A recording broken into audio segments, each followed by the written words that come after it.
tačno ne mogu da skontam, jer bilo mi je kad granata padne pa raskomada nekoga, bilo mi je užasno kad sam vidio to 2-3 puta prva.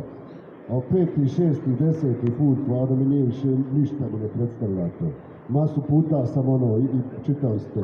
I koliko o tome pričam, da je to normalna stvar kad uzmete glavu nečiju za kosu ovako pa sklonite negdje. To više nema nikad, znaš, kad držiš to u ruci pa prvi put se treseš sav od svega, straha, radosti, žaljenja, svi najgoriji osjećaj koje možeš imati.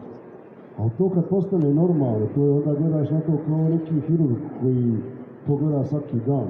Ono više nije to frka i onda kad se navikneš na to, bude okej.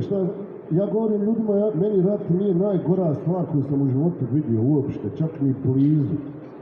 Ja sam vidio gore stvari od rata. Nisu drugi ljudi to vidjeli, vjerovatno.